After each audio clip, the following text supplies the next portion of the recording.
Comenzamos. Entonces, el primer análisis del contexto que debemos hacer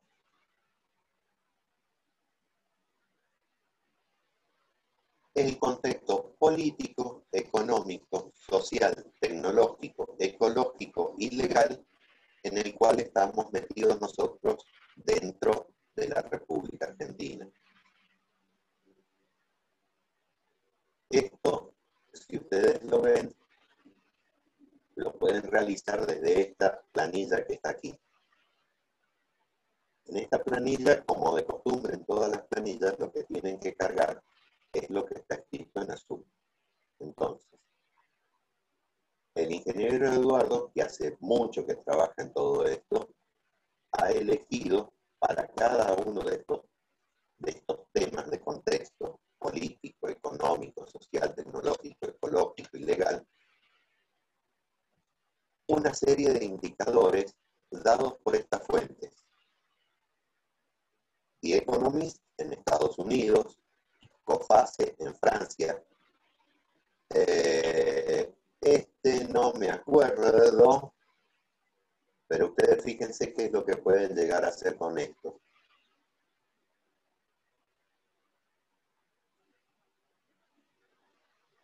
Se alcanza a ver toda la pantalla hasta ahora, ¿no es cierto? ¿Ves que está encargando algo en Google?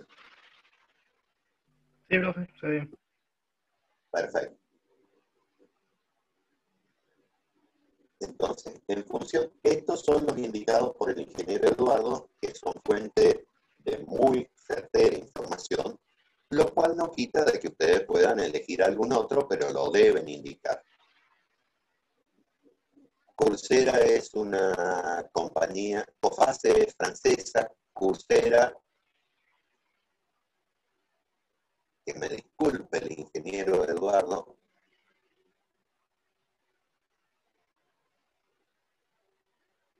es una plataforma.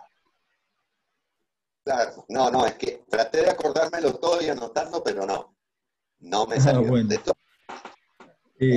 bueno las fuentes normalmente uso en la parte de Democracy Index está The Economist Intelligence Unit, que es una unidad de inteligencia económica que es de el periódico The Economist, que es, digamos, la revista de economía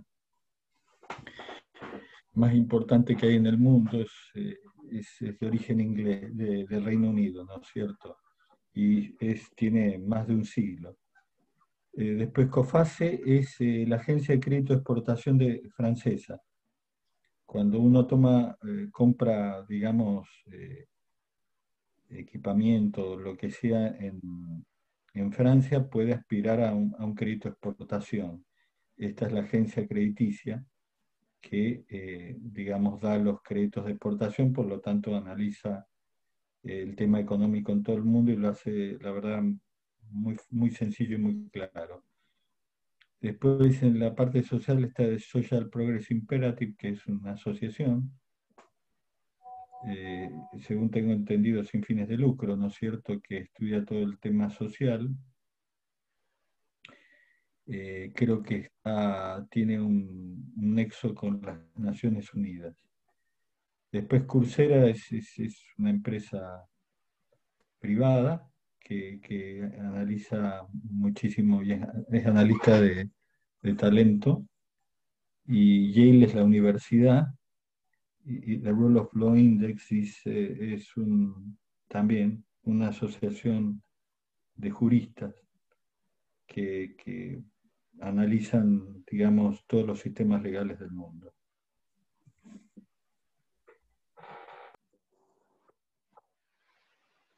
Si ustedes desean cambiar, pueden hacerlo, pero siempre fundamentando el porqué y siempre poniendo la fuente. Lo que deben buscar es siempre lo que estamos aquí, que se les está un poquito aclarado, cuál es el indicador que da esta fuente que nos sirve para cargar este store. Entonces, una vez que tenemos hecho esto, acá viene la parte más linda que el ingeniero se ha hecho un laburito de aquellos, es que en función del score Pestel, los inversores buscan determinado rendimiento a sus inversiones en ese lugar. La curva que determinó el ingeniero, que es una recta, esta es la que, si ustedes se quieren fijar en los datos, en la fórmula están, es la que les va a dar el resultado final de esto, y esta le va a dar el promedio de score de la República Argentina en estos seis indicadores. Ingeniero, te está viendo solamente la presentación, no sé si está mostrando algo más. Perdón, siempre me olvido de que tengo que compartir pantalla de otro modo. Sí, profe, igual de todas formas se escucha un poco mal. No se le escucha muy claro lo que dice. A medida de...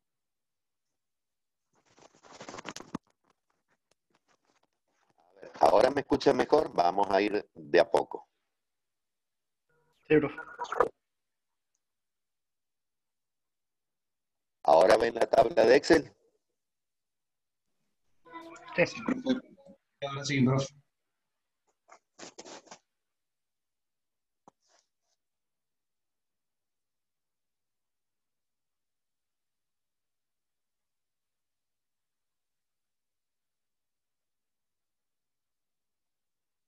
¿Ahí ven la tabla de Excel? sí, profe, sí. Bien, entonces, lo que hablábamos recién era esta parte de aquí. O sea, cada uno de estos indicadores tiene su fuente y este es el indicador que se puede buscar en esta fuente para dar un valor en este score. Si ustedes quieren cambiar estas fuentes, pueden hacerlo, no hay ningún problema, pero deben indicarla y deben fundamentar el por qué se cambió esta fuente. Con este score, lo que estamos tratando de ver es cuál es el rendimiento exigido que tienen los inversores de acuerdo al PESTEL que tiene cada país. El resultado final de toda esta tabla, cuya fuente es Damodaran, es esta curva que hizo el ingeniero Eduardo, que les va a dar el resultado del riesgo en cada uno de estos ítems y le va a dar el estado promedio de ello. Hasta ahí vamos. Sí. Bien. Entonces, con esos datos, ustedes pueden graficar, que está en el Excel también, ya se los muestro.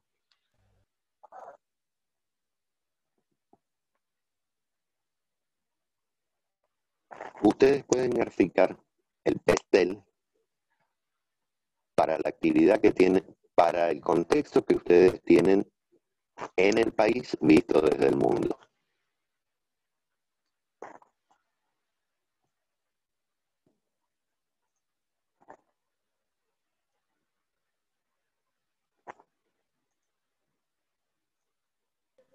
Profe, ¿podría apagar su cámara a ver si mejora un poco el sonido? No tengo la cámara prendida, ¿eh? Sí, sí la tienen la que dice BSN. Ahí.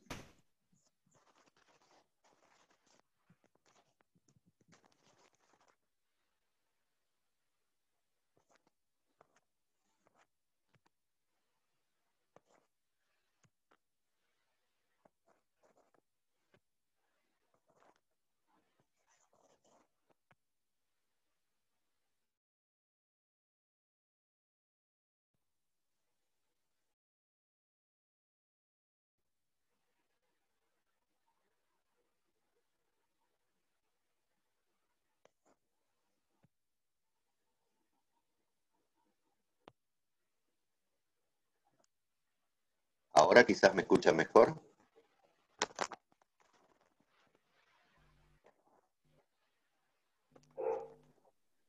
Sí, profe.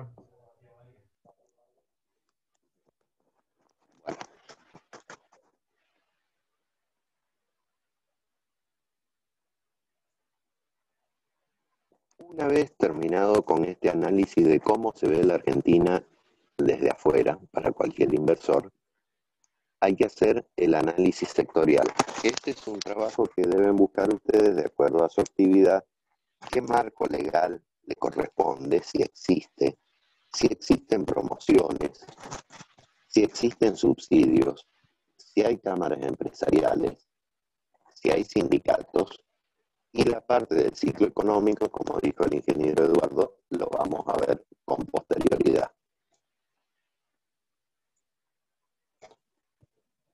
Luego vamos a hacer la matriz del contexto. ¿Qué es esto? Vamos a tratar de ubicar a nuestra empresa en forma global, regional, doméstica y local. Esperen que les abro.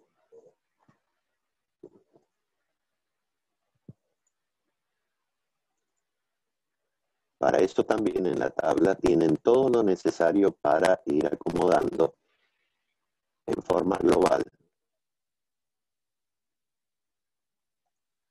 ¿Cuáles son las oportunidades en forma global, en forma regional, en forma doméstica o en forma local? ¿Y cuáles son las amenazas que ustedes ven en esto? En función del balance que hagan entre oportunidades y amenazas, lo pueden calificar como ustedes crean. Por supuesto que siempre recuerden de hacerse un pequeño ayuda a memoria para saber por qué eligieron cada una de estas alternativas.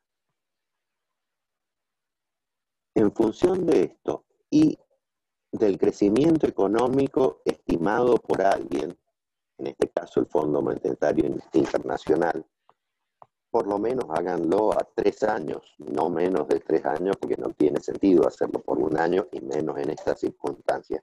Saquen un promedio de los 3 próximos años. Esto se transforma también en un contexto donde ustedes ven cuáles pueden estar sus puntos más fuertes y sus puntos más débiles, que en este caso sería el más chico, aparentemente es este que está en 2, que es el global.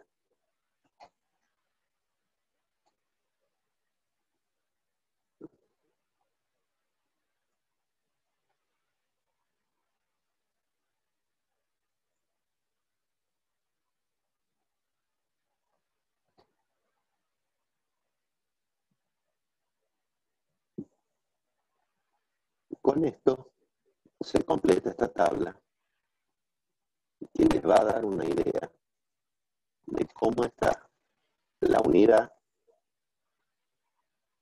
de ustedes en el contexto este. Y luego, todo depende de si, esperen que comparto, si la empresa de ustedes va a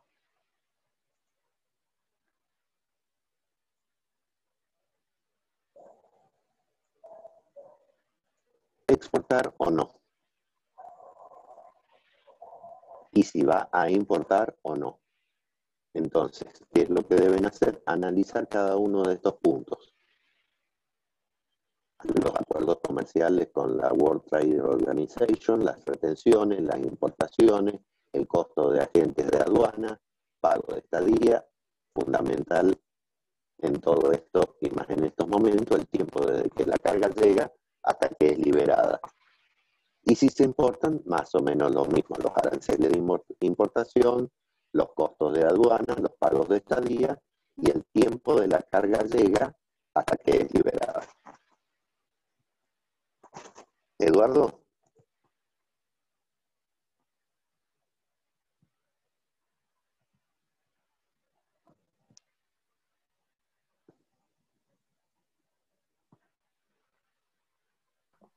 Sí, Esteban, lo que pasa es que tengo el micrófono cerrado, te contesto y No hay problema. Mira, ¿qué la verdad que necesitabas? Para mí esto es todo, pero yo estoy seguro que vos sabés un montón más de todo esto. Bueno, ¿querés que siga? Sí, ya te paso el... Pásame, sí, por favor.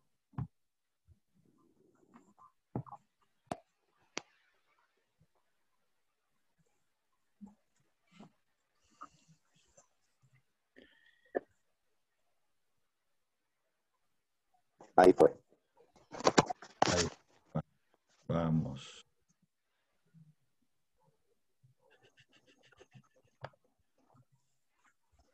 ¿Cómo están, muchachos? ¿Bien? Bien, profe. Todo bien, profe. Bueno, ya retomo.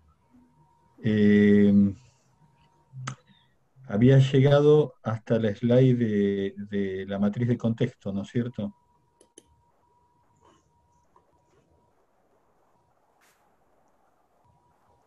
En teoría sí. Bien, voy a compartir la pantalla.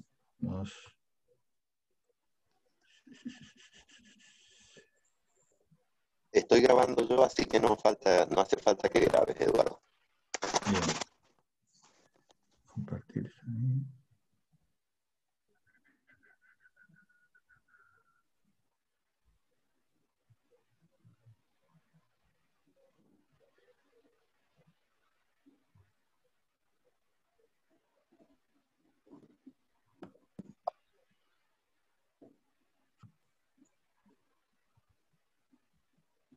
Un segundito que estoy buscando una cosa que tenía abierta, pero no la estoy encontrando. A ver,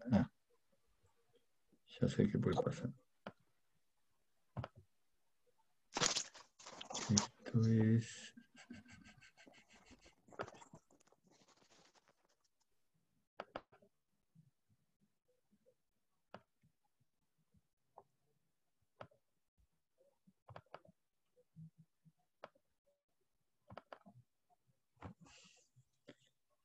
Bien, ahora sí.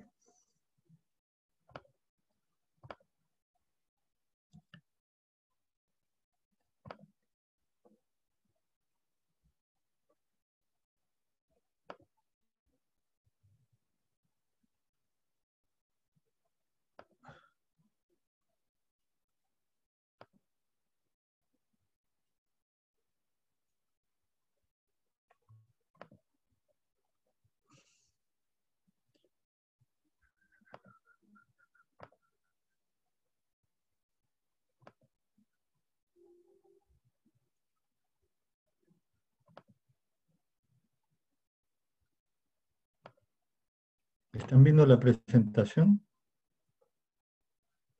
Sí. Bien. Mil disculpas por la demora.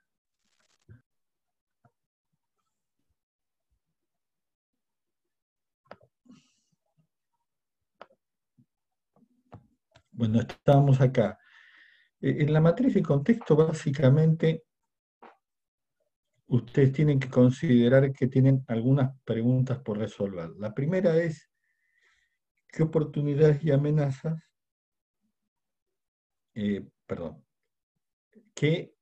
cuál es la influencia de cada uno de los ámbitos sobre el negocio que ustedes? Ustedes saben que el contexto es todo lo que rodea al negocio.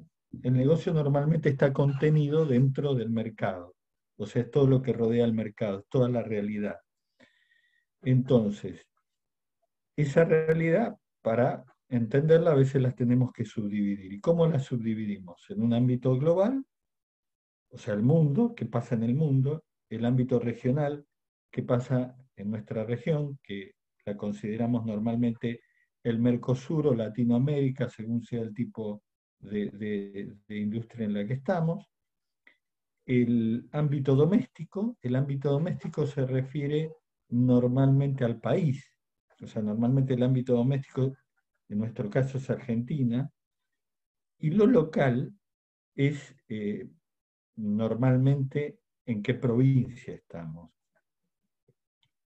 A veces el negocio de menor alcance puede que no sea ni siquiera una provincia, puede que sea tan solo un pueblo o una ciudad, ¿no es cierto?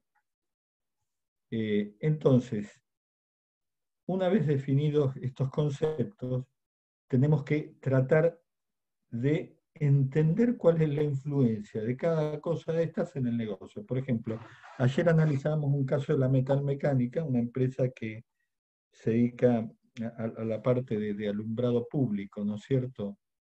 Y estábamos justamente trabajando con el análisis de contexto y surgió, bueno, la gente de la empresa opinaba, bueno, a nosotros lo que nos influye es lo doméstico y lo local, lo demás prácticamente nada. Entonces, para que entiendan más o menos cómo viene esto de la influencia, miramos el costo y veo que el principal costo eran, ¿no es cierto?, caños de acero. ¿Mm? El precio del acero normalmente es un mercado que es un mercado internacional. Es decir, el precio viene dado por lo que hace el mercado internacional. Entonces ahí ya tenemos una influencia del mundo en ese producto, ¿no es cierto? Después, en la parte regional, también había algunas influencias, porque también tenían algunas cuestiones que podían provenir del Mercosur, pero era muchísimo menor, o sea, influía más el mundo que la región. Ciertamente influía más lo doméstico y lo local que lo externo, una relación más o menos 2/3, 1/3, pero y dentro de ese tercio que era externo, era casi toda influencia global. Y después, en lo doméstico y lo local, y más o menos equilibradamente influenciaban las dos cosas, o sea que ese 2/3 eran prácticamente 1/3 lo local, 1/3. O sea, eso lo tienen que charlar entre ustedes, ir arriesgando valores, y a medida que vayan avanzando en el negocio, en el análisis del negocio, cada vez esto les va a quedar más claro, obviamente. Una vez que definieron la influencia de los ámbitos, tienen que ir al tema de oportunidades y amenazas que hay en cada ámbito. Obviamente ustedes pueden visualizar montones de oportunidades y amenazas, ¿no es cierto? Pero básicamente hay que ser muy selectivo, y siempre mi consejo es no tomar más de 2 o 4, porque si no, cuando uno quiere abarcar mucho, normalmente termina siendo poco claro. Entonces, en cada ámbito tomar las oportunidades. Por ejemplo, acá en el caso que está ahí, que tienen como ejemplo en la plantilla, bueno, tienen en oportunidades, ¿no es cierto?, global, la sustentabilidad, la reactivación económica, las ayudas financieras, en las amenazas, la sobreregulación, la guerra comercial, la caída en la actividad económica. Esto es muy propio de cada actividad. ¿Se acuerdan que yo en la teoría ya les había dicho que usábamos mucho estas encuestas que se le hacen a miles de CEO que están trabajando en diferentes industrias en el mundo? Si nosotros cliqueamos acá, esto nos debería llevar a la planilla de análisis de contexto, ¿no es cierto?, a la matriz de contexto, o al menos a la planilla donde está contenida. Acá ustedes, es muy fácil, pueden llenarlo azul. Acá se llenaron los ámbitos, se llenaron las oportunidades y las amenazas, y después hay que intentar hacer un balance de oportunidades y amenazas. Fíjense que esto está colocado acá, puede ser muy negativo, negativo, levemente negativo, equilibrado, levemente positivo, positivo y muy positivo. Una vez que ustedes califican eso, lo demás lo hace la planilla, ¿no es cierto? Después tienen que evaluar el crecimiento económico. El crecimiento económico, ¿dónde lo sacan? Normalmente lo sacan de informes. En la web hay montones de informes que les pueden dar la proyección. Yo recomiendo, porque me gusta y porque es que es muy serio, y normalmente se trabaja, los economistas del Fondo Monetario Internacional hacen un buen trabajo. Yo no sé si el otro día ya habíamos entrado en la teoría, en la base de datos del Fondo Monetario Internacional. ¿Lo habíamos hecho? Aunque lo recuerdo, profe. no se acuerdan de eso. Porque la verdad que por ahí estoy dando esto en tantos lugares simultáneamente que se me empieza a hacer lío que en uno Hizo una que- comparativa entre Argentina y Australia. sí, En la lo vimos, sí, me acuerdo. Sí, inflación, todo eso. nos metimos con el link, fuimos, vimos todo y sí, sí, lo vimos. Bueno, y después viene lo de accidente, crisis y ruptura, que obviamente, esto es lo que hay que entender muy bien de esto. Cuando el riesgo de accidente es muy alto, se coloca 0.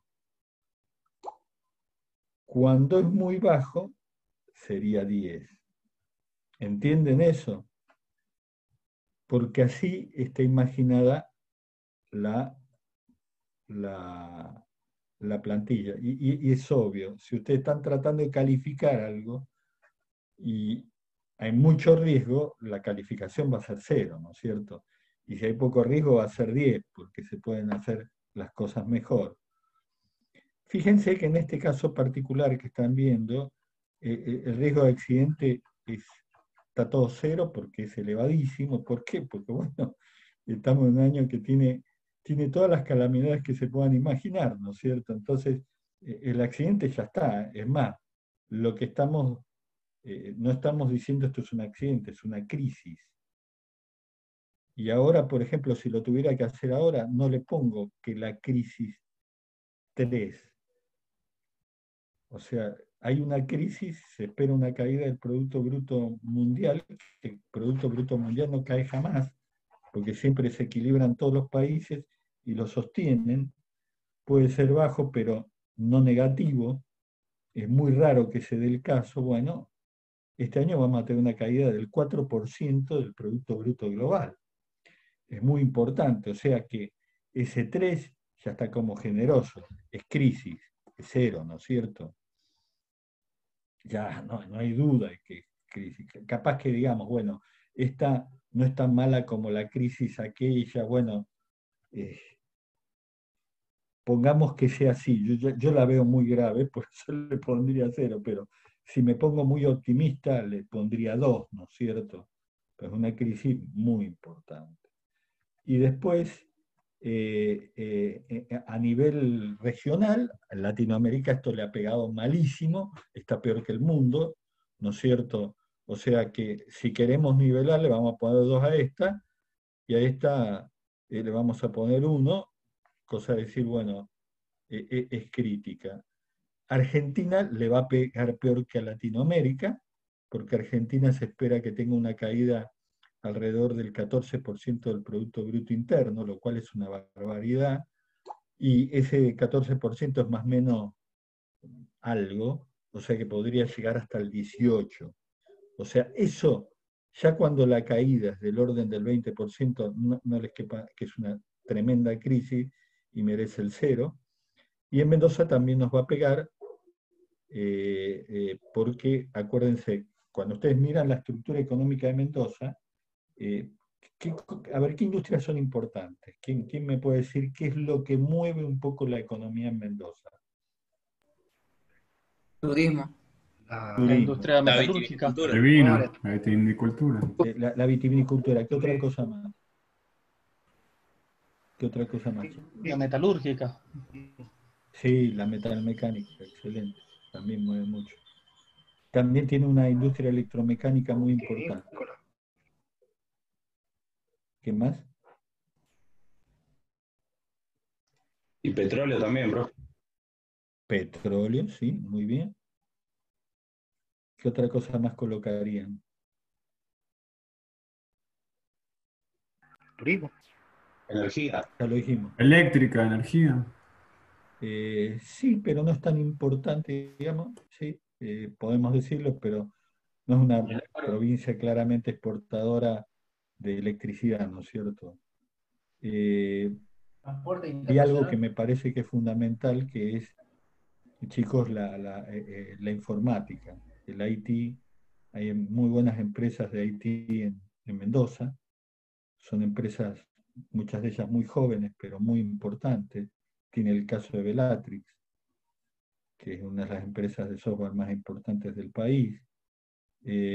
También, obviamente, la actividad agrícola es muy importante. No sé si se les ocurre alguna más. Y está Eventbrite, Mercado Libre también está acá en Mendoza. Sí. Entonces, viendo otra cosa que es muy importante en Mendoza, me olvidé decirlo, es el transporte. Porque como estamos en un corredor bioceánico, tenemos un gran desarrollo de flotas de transporte. Que se yo, empresas como Messina, Andreu, ¿no es cierto? Son importantes y son importantes a nivel nacional. También tenemos Andesmar, bueno, hay algunas empresas muy importantes en esos rubros. Entonces, muchas de esas industrias van a ser impactadas, ¿no es cierto? Claramente la vitivinícola, claramente la petrolera, claramente el turismo, esto le está pegando una piña, pero tremenda, ¿no es cierto? Por eso yo creo que al menos la crisis va a ser del orden de Argentina también. Y después tenemos el riesgo de ruptura, digamos, que el COVID signifique un antes y un después en la vida del mundo. La verdad, hay quienes dicen que sí y hay quienes opinan que no. Por eso yo lo califiqué como 5. Sí tengo algo de duda en el plano argentino, y les voy a explicar por qué tengo algunas dudas. Mis dudas provienen de esto, o sea, si analizamos esto, tenemos que pensar lo siguiente. A ver, ¿qué han notado a nivel, qué han notado a nivel político que ha estado sucediendo este año? ¿Ustedes creen que las instituciones están funcionando, digamos, sin problemas normalmente? No, de hecho, ha habido muchísimos problemas con la parte de los legisladores. Bien, muy correcto lo que decís. Creo, a ver, tratando de interpretar si alguno no está de acuerdo, porque lo de contexto es así, es charlar, poner puntos de vista, nunca atarse a ninguna ideología. Yo por eso no tengo ideología, porque como he sido analista gran parte de mi vida, uno se tiene que desprender de esas cosas, ¿no es cierto? Y tiene que ser libre, completamente libre. No puede tener sesgo. Tiene que ser lo más imparcial posible, aunque la imparcialidad no existe nunca, pero tratarlo de ser. Entonces, lo que se ha notado este año es un aumento de la autocracia y, y un debilitamiento muy enorme de las instituciones, ¿no es cierto? Que después uno podría discutir mucho las razones y ahí se podría pelear, pero eso es claro que está sucediendo. Y es algo que preocupa. Ustedes saben que la Argentina, analistas geopolíticos de distintos lugares del mundo, normalmente siempre hablan, cuando hablan de Argentina, del riesgo de secesión. A ver, ¿quién me puede explicar qué es un riesgo de secesión?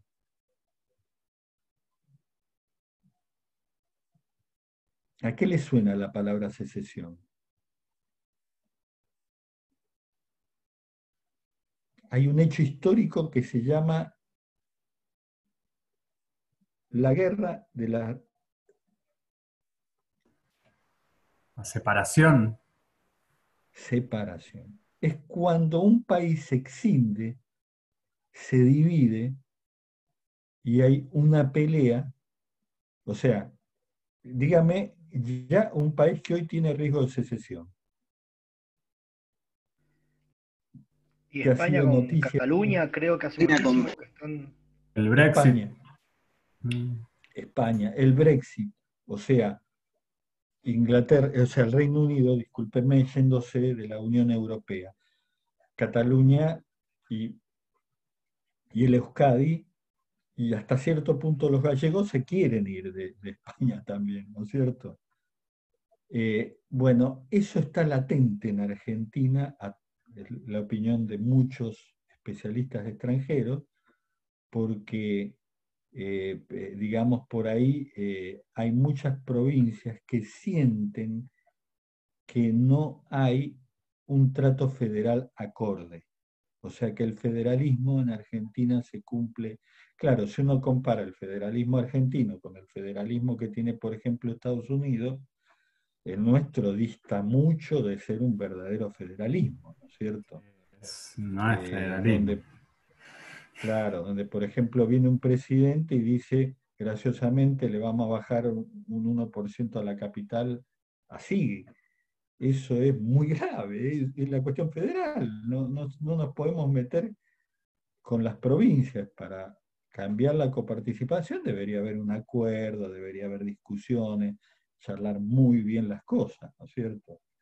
Entonces, esa es otra cosa que bueno, durante esta pandemia se han notado muchas veces algunos comentarios así. El último que recibí fue la gente de Tandil, que está empezando a decir, bueno, Tandil es un municipio muy próspero de la provincia de Buenos Aires y donde hay industrias excelentes, y están empezando a decir, ¿por qué tenemos que pertenecer a la provincia de Buenos Aires? O sea, ya empiezan a buscar una alternativa para no verse siempre perjudicado, porque pareciera que todo se hace en función de lo que piensa el conurbano, ¿no es cierto? Y entonces hay sectores muy prósperos de la provincia de Buenos Aires que trabajan muy bien, que tienen, diría, clase internacional en todo lo que hacen, y se sienten perjudicados. Se sienten perjudicados, dicen, bueno, no estaría mal dividir la provincia, ¿no es cierto? Y simplificarlo un poco. Y que los que estamos a cientos de kilómetros del conurbano, que no tengamos que vivir, digamos, restringidos por las cosas que allí suceden.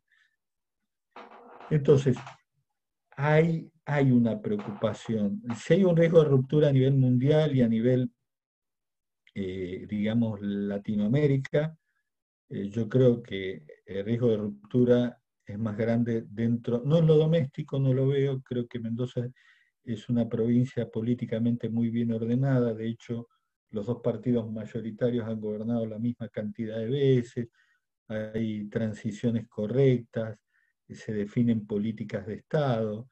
Es una provincia bastante buena desde el punto de vista democrático, pero sí a nivel nacional hay serias dificultades, que quizás ese 5 podría ser un poco más alto, ¿no es cierto? Y quizás tímidamente uno podría decir 6, ¿no es cierto? Entonces, ¿cómo actúa el COVID haciendo que estas cosas se sientan más? Eso, los que analizamos contexto, estas cosas como el COVID, como una tremenda crisis, le llamamos cisnes negros. O sea, todo estaba bien hasta que apareció el cisne negro y destapó un montón de problemas que no eran el cisne negro en sí, sino que otras cosas, y explotó todo junto. A eso se le llama. Bueno, cuando ya calificamos todo esto, obviamente tenemos un resultado de la matriz de contexto, que yo jamás en mi vida había visto un resultado tan malo como el que estoy viendo este año, porque, para ser sincero, en lo que llevo desde que tengo uso de razón, jamás viví en mi vida, en el mundo, un año tan malo. Lo peor que he visto. O sea, es un año que tiene problemas por todos lados, inconvenientes. No es que haya mala proyección hacia adelante, pero el año este va a ser muy duro, y quizás el año que viene. Entonces, este cálculo, que como pueden ver acá, les dice la celda, a ustedes cuando utilicen las planillas, investiguenla, ¿no es cierto?, cómo operan. El 11 está ahí, y bueno, y obviamente que se constituye a su vez de un promedio de cosas que salen de toda esta matriz. Sigamos. Vuelvo a la presentación.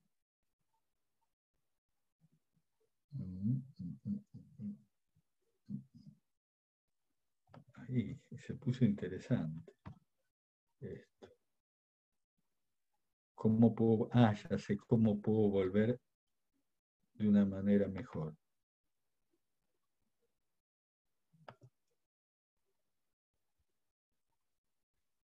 No, fui a cualquier otro lado.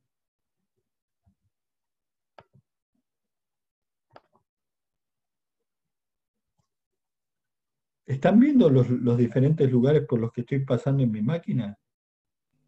Sí, profe. Profesor, Profe. un consejo puede, mientras mantiene apretado la tecla Alt y va apretando la tecla Tab, va a poder navegar entre... Entre las últimas dos páginas que vio. O sea, Qué mantenga grande. apretado el Tab y ahí, Sí, cuando sí, va sí, apretando el ya Tab, me di cuenta. puede ir. Bueno, chicos, vayan considerando darme un curso de Zoom. Igual eso no es para Zoom, es para la computadora normal. Eso, claro, eso es para que yo cuando está Zoom, que me cuesta cambiar de pantalla, pueda hacerlo desde mi máquina tranquilamente. Bien, muy buen dato, gracias chicos. Bueno, acá hay una formulita que es para calcular, digamos, los crecimientos, que dice DI sobre D0, 1. Esto es para calcular el Compound Average Growth Rate, que es la tasa de interés anual compuesta correspondiente a una serie de años. Es decir, si ustedes tienen un crecimiento en 5 años, eso lo pueden convertir en una tasa anual equivalente. ¿Entienden eso? Y es esta formulita que es muy sencilla. Si la quieren deducir, tienen que partir de que 1 más CAGR a la T va a ser igual al resultado de todas las tasas que hubieron en esos años. ¿Sí? Y ahí despejando obtienen esta fórmula. Bueno, sigamos. Después, el diagrama de contexto es un dibujo que surge del diagrama de contexto que sale automáticamente. Después viene el tema de COMEX. ¿Qué le llamamos COMEX? COMEX es una abreviatura que denomina a comercio exterior. Y eso es parte también de analizar el contexto, ¿no es cierto? Es decir, lo primero que tienen que preguntarse es si su negocio requiere que ustedes importen cosas o que ustedes tengan que exportar productos, ya sea bienes o servicios. Si tienen que hacerlo, tienen que analizar esto. Caso que no tengan eso, por ejemplo, si yo tengo algunos insumos importados y se los compro a un importador, él es el que se tiene que preocupar del COMEX, no yo, ¿no es cierto? Ahora, si los quiero comprar directamente afuera, sí, ya me tengo que preocupar por este tema. Y si voy a exportar, me preocupa este tema. ¿Qué es lo que vemos normalmente cuando miramos el COMEX? O sea, si el negocio produce exportaciones, ¿qué hay que analizar? Primero, si hay acuerdos comerciales existentes en the World Trade Organization. Es decir, World Trade Organization, si bien tiene una página que es un poco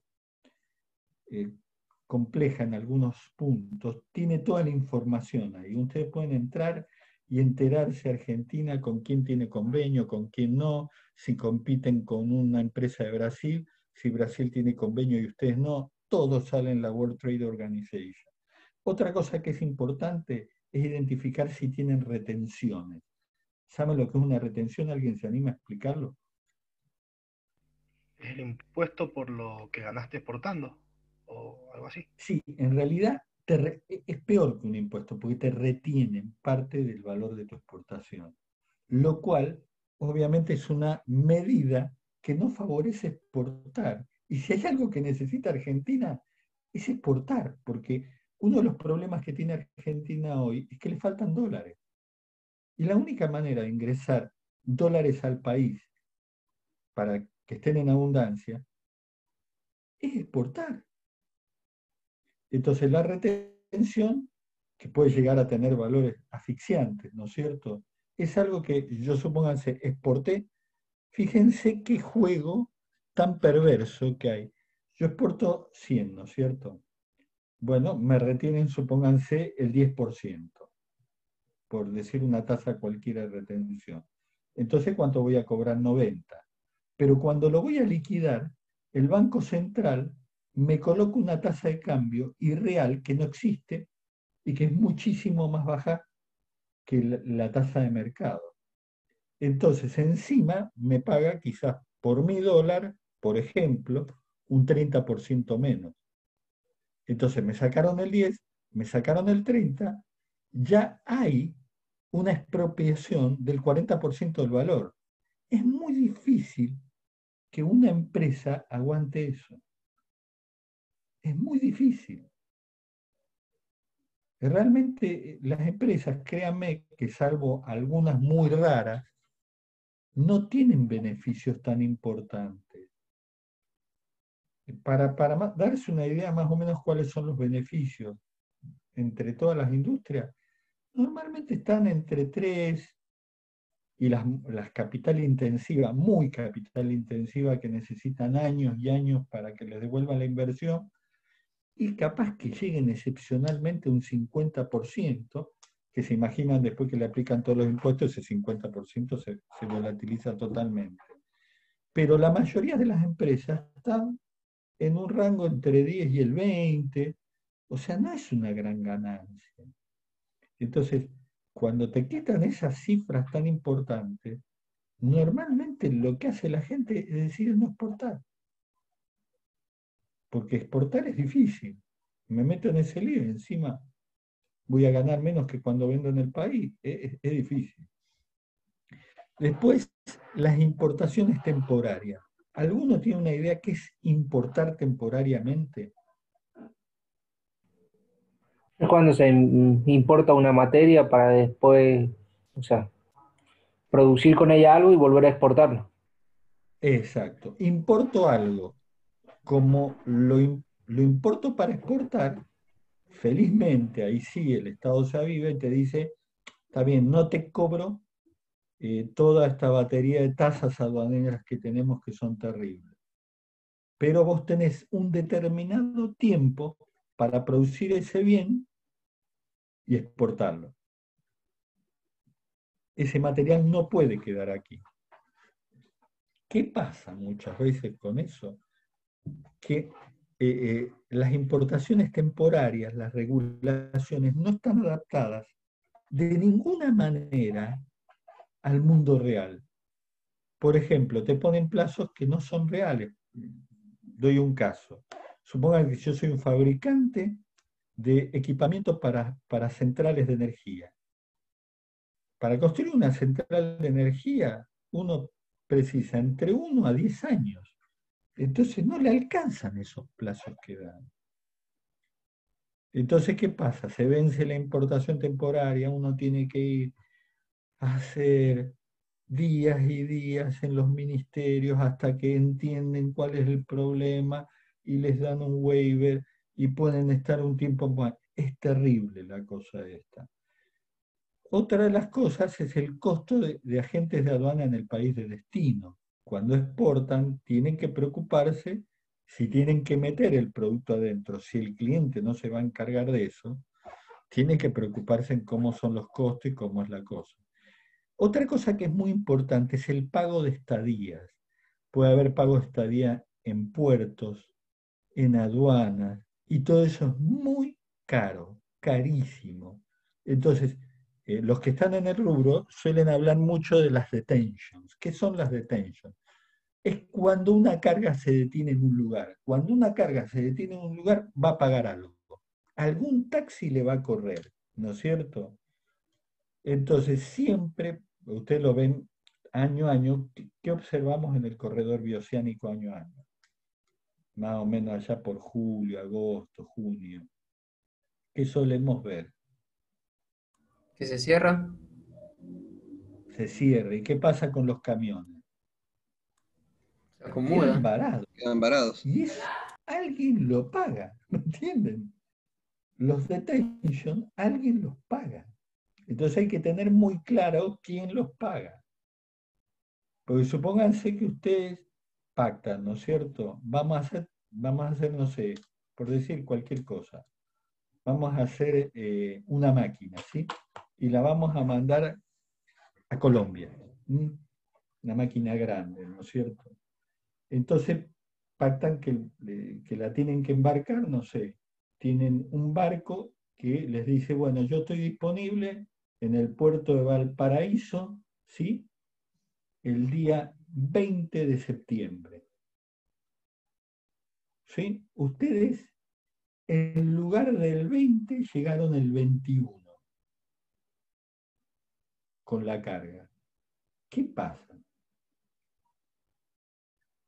Hasta que consigan un nuevo barco para ese lugar, van a estar pagando detention en el puerto de Valparaíso. ¿Está claro? Y el tiempo desde que la carga llega hasta que es liberada, ¿no es cierto? Es otra cosa que también hay que... Ahora, si el caso es que importan materia prima, insumos o comerciales,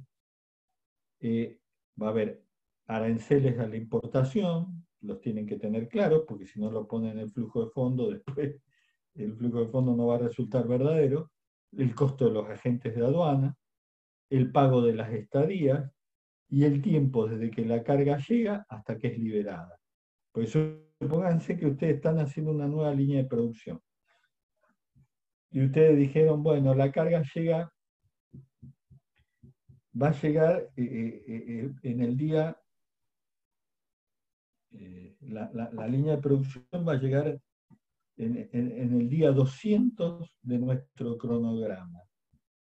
Bueno, 200 la subimos al camión y la tenemos en Mendoza en el día 202.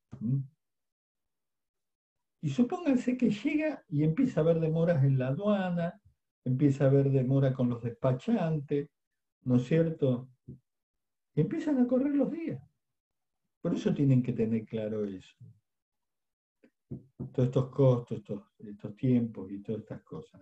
¿Entendieron esto? Este punto solo lo hacen si tienen que importar algo o tienen que exportar. ¿Está claro? Profe, Sí.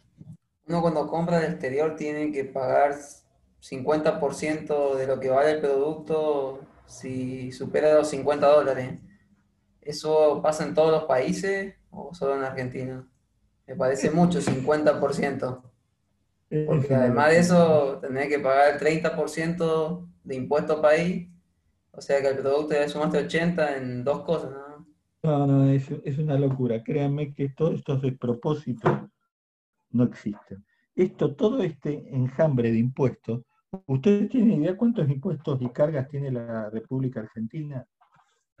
¿Alguno tiene idea?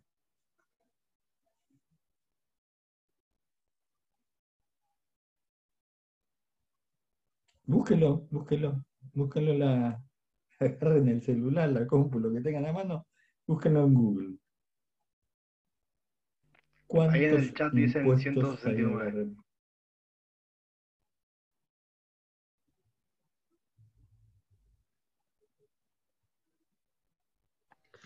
Yo escuché que éramos el segundo país con mayor impuesto en el mundo. ¿Puede ser? Sí, siempre estamos en esas listas, pero a ver, el último informe que leí sobre esto se hablaba de más de 100 impuestos. En 166 dice ahí impuestos en... nacionales, provinciales y municipales. 165, encontré por ahí, ¿Ves? rápido. 165. Miren, no quiero equivocarme, pero la mitad son nacionales y provinciales y la otra mitad son municipales, algo así, una locura así era, que leí el informe y quedé tan espantado que, imagínense cuando uno termina de pagar todas esas cosas, ¿qué le queda? Entonces, hay algo que está claro. Primero, que nuestro sistema impositivo es muy desordenado. Y segundo, que el gasto es pésimo.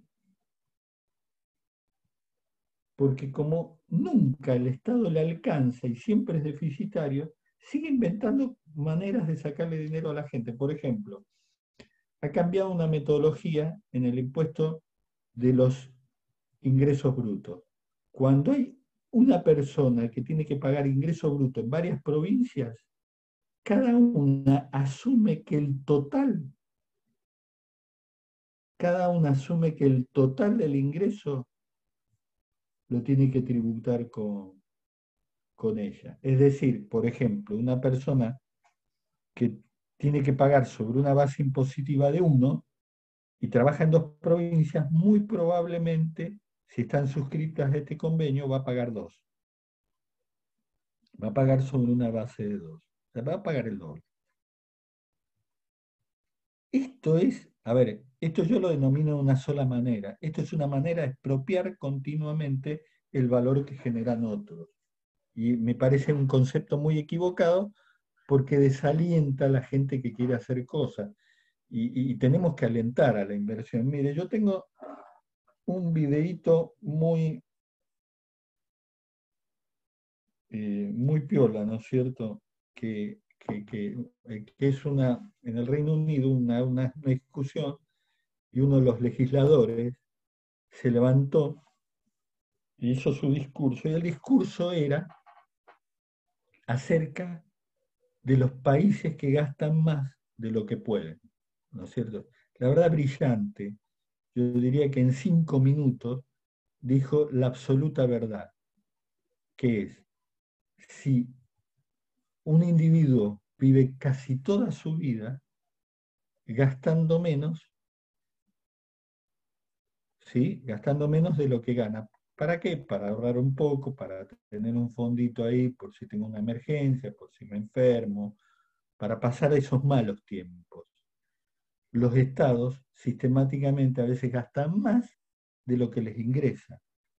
Con lo tanto, generan deuda, entonces pues tienen deudas externas abultadas, o lo que es peor, que no se endeuda, pero emiten, y eso termina provocando el fenómeno expansivo, la inflación y todo eso, o aumentando los impuestos y generando cada vez más impuestos y más impuestos y más impuestos, que es algo totalmente recesivo.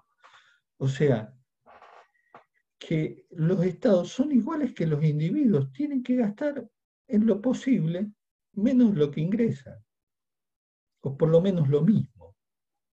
A ver, que un estado un año tenga déficit fiscal, un año que hubo una crisis como esta del COVID, que tenga un poco de déficit, no hay drama. Pero otro año tiene que tener superávit. En el largo plazo, la balanza fiscal tiene que ser nula, indiferente. Algunos años, cuando me conviene, hago política anticíclica, gasto un poco más, el otro año lo recupero, pero en criterios como el criterio de Maastricht que rige en la Unión Europea, los déficits no se permiten que sean más del 3%. ¿Ustedes tienen idea cuál es el déficit fiscal de la Argentina? 12 puntos. ¿Cuánto? 12 me pareció ¿Perdón? escuchar a mí. ¿Cuánto? No te escuché, disculpa. 12%. Creo que ahora está, mira, lo pueden buscar, estaba en algo de 8% del PIB, no del presupuesto, del PIB. ¿Me entienden? A ver, para que lo comprendan, muy sencillo. Supónganse que todo el producido en la Argentina es el Producto Bruto Interno, ¿sí? Y es 100. Y todo el Estado cuesta 40. O sea que de esos 100, 40 los agarra el Estado. El déficit fiscal es sobre el PBI. O sea que supongamos que sea el 10, para hacer una cuenta fácil. Si es 10% del PIB, ¿cuánto es del presupuesto fiscal? Si tenemos 40 es el 25%. ¿Me entienden? Es un horror. Por eso tiene que ser como mucho 3% del PIB. Para después cuando lo meta respecto no me dé más del 10. digamos, del presupuesto fiscal, ¿no es cierto? Si no, una locura.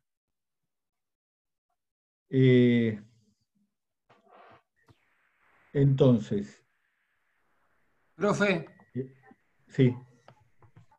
Solamente un comentario nomás, lo estoy escuchando con atención, pero para decirle respetuosamente que disiento en todo lo que está diciendo. Bueno, pero en esto, mira, no se preocupen por eso. Cuando hablamos de estos temas, se puede opinar distinto, no es pecado, por ejemplo, al contrario. Opine, vamos.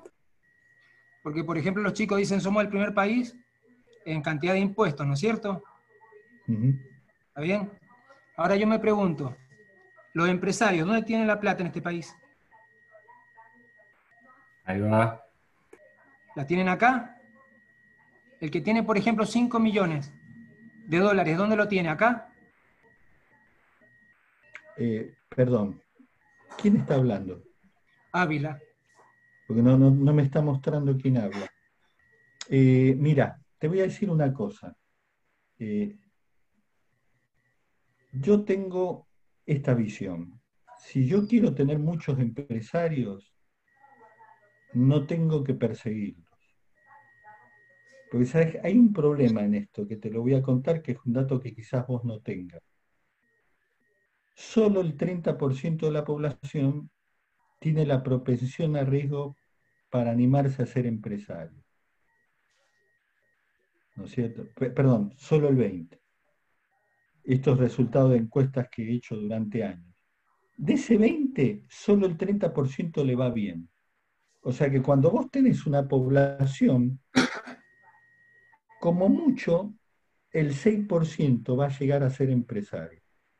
Independiente si tenga dinero, porque yo, mira, conozco tantos casos de gente que no tenía nada y se le ocurrió una buena idea y terminó siendo empresario. Y le fue muy bien. Entonces, los empresarios son pocos, por naturaleza y en todo el mundo. Por eso los países en general tratan de que se anime la gente, porque obviamente, ¿qué pasa? Primero empiezan teniendo una pyme, después esa pyme se vuelve una empresa más grande, etcétera, etcétera. Entonces, ¿qué es lo que uno nota cuando mira las estadísticas argentinas? Que hay muy pocas empresas. ¿Sabe por qué opino lo que opino, profe? Es muy grave. Sí. ¿Sabe por qué opino lo que opino? En el 2001, ¿usted se acuerda lo que pasó en el 2001? Sí, Yo trabajaba en la central térmica de Mendoza. Un fin de semana nos hicieron armar una carpa porque venían los nuevos propietarios de la central, que eran de Francia, no sé de dónde. Y hicieron una exposición ahí, qué sé yo, nos hicieron acomodar la carpa para 500 personas. En la exposición, durante la exposición, el gerente de la empresa le dijo a los visitantes, que eran los dueños, le mostró toda la tablita esa, cómo habían sido los ingresos de la central crecientes. Habían facturado 80 millones de dólares en ese año, en plena crisis, 2001. Y el anuncio que hicieron, levantando las copas, fue que para ese próximo año, 2002, el ingreso, la renta, la utilidad de la empresa se iba a triplicar. O sea, iban a pasar de 80 millones a 240 millones de dólares en facturación. Eso fue un día viernes. Claro, la ganancia la iban a triplicar en el 2002, cuando la gente acá saltaba a los supermercados. ¿Se da cuenta?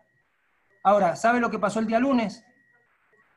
Yo y 22 compañeros más míos tuvimos que retirar el casco y los elementos de trabajo porque nos echaron.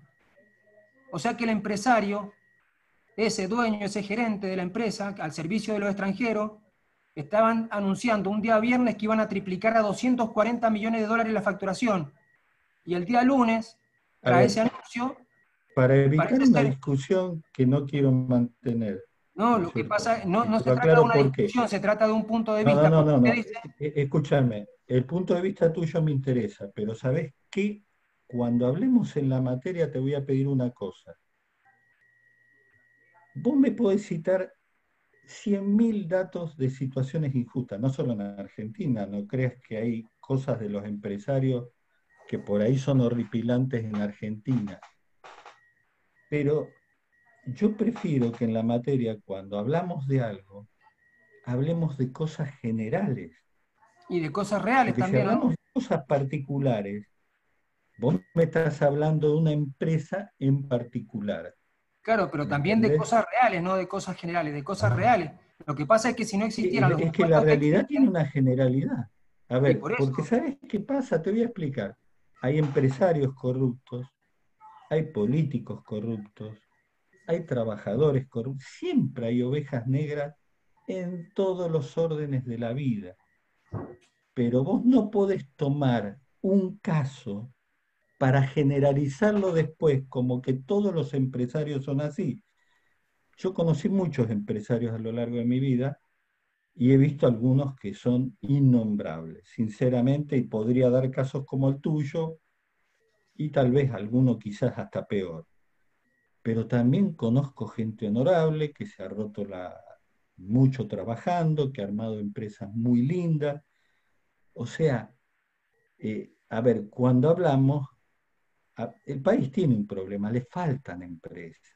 ¿Cómo hacemos para que la gente desee hacer su propia empresa, crear su propia pyme, dar trabajo? Eso es en que tenemos que pensar. En el pasado se han hecho cosas horribles, sí, y ya te digo, no solo del lado de los empresarios, de todos lados. por eso les Pero digo, mi materia Profe, está para pensar en el futuro, no lo pero que no pasó hace 10 o no se 20 años. puede crear una empresa porque uno ya empieza creando una empresa y ya tiene que pagar impuestos. Uno lo vive. Imagínense, yo a veces pienso, una empresa, viene un grupo de inversores de Estados Unidos, vaya a saber con los millones, y quiere invertir acá en Argentina. Y dice, bueno, voy a cambiar mis dólares, que los trae de Estados Unidos para que nosotros tengamos dólares, y los cambia a un dólar de 70, no sé, 60 pesos. Y se da cuenta que si va a un mercado negro, lo tiene a 130. Entonces, ¿dónde está la motivación a un grupo de empresarios si ya empieza mal? Porque dice, claro, ¿cómo? Voy a estar... Para mí que ¿Saben este país no te qué les da... sugiero? Para no caer en esto, porque si empezamos a discutir el país, no voy a poder dar la materia, pero lo que sí les digo, es muy útil analizar qué hacen los países que les van bien. Y no estoy hablando de la superpotencia, porque en el mundo hay muchos países, no son superpotencia y que les va re bien. A mí me gusta analizar ese tipo de países. ¿Como cuáles, profe? Y, por ejemplo, los países escandinavos, los Noruega. Países Bajos, Pero no podemos comparar tampoco la Uruguay, idiosincrasia. Pero Costa Uruguay es un Rica. paraíso fiscal. No, y Costa Rica, bueno, ¿qué le vas a encontrar excusa? O sea, siempre buscamos una excusa, pero hay muchos países, por ejemplo, un caso, Nueva Zelanda. Nueva Zelanda es un país que empezó siendo un país muy pequeño, con muy poca población, y está siendo un caso de éxito muy importante. Y uno lo mira, o sea, tenemos que ver, siempre hay que tratar de ver qué hicieron bien y qué de eso, porque no siempre todo se puede replicar, podemos replicar para mejorar nuestra realidad. Eso es muy importante que lo hagamos.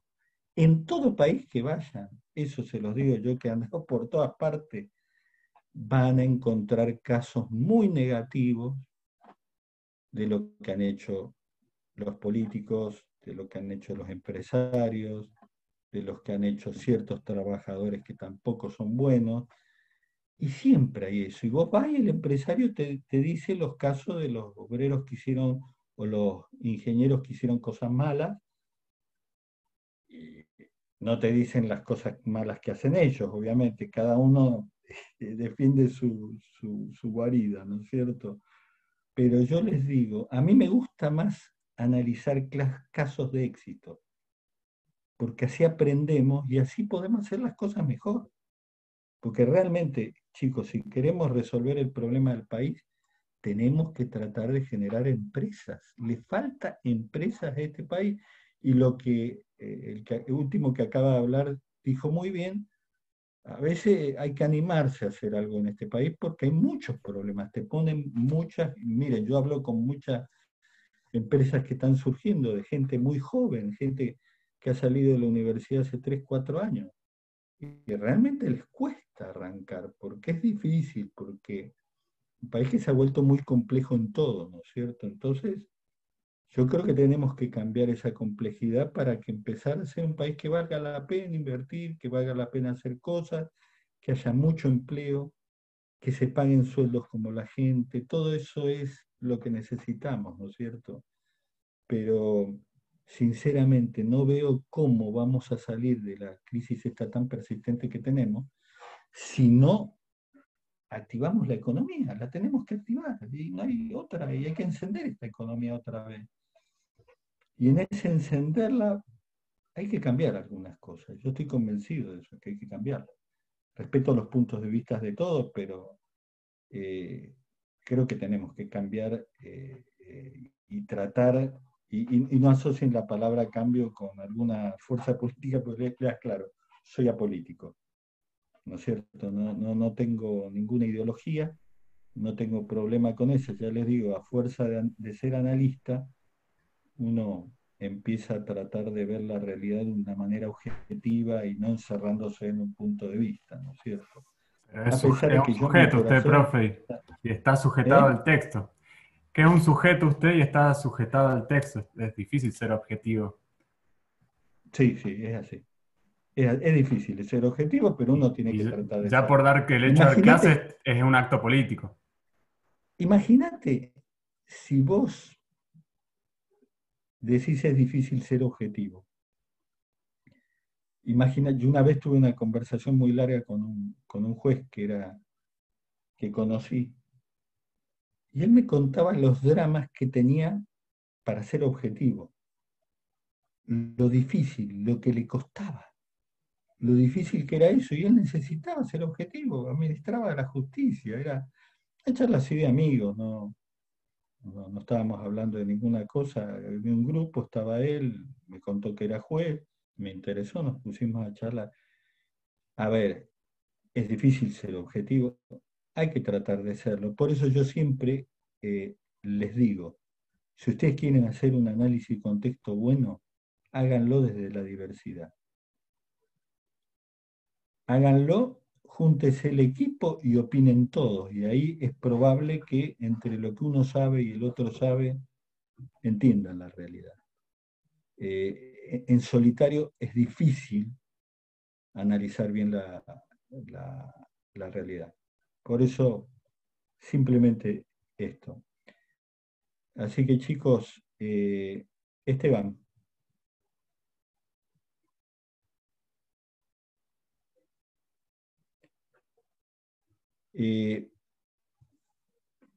Hoy hemos terminado el contexto, con eso era el objetivo. Yo voy a, si no hubiera problema, ¿hay más preguntas sobre el tema de contexto?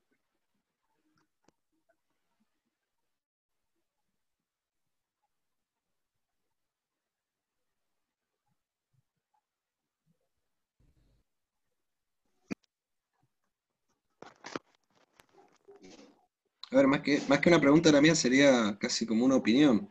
O sea, si sabemos que nuestras pymes son prácticamente lo que sostienen al país, que creo que el 70 o el 80% de nuestros empleados en blanco trabajan en una pyme, ¿por qué ese empeño en ahorcarlas y estrangularlas y no dejarlas crecer realmente? O sea, parece que estuviéramos empecinados en destruirlas. Leyendo ahí un poco de historia, qué sé yo, cómo salieron adelante los países que más sufrieron después de la Segunda Guerra Mundial, fue justamente apoyando a sus pymes.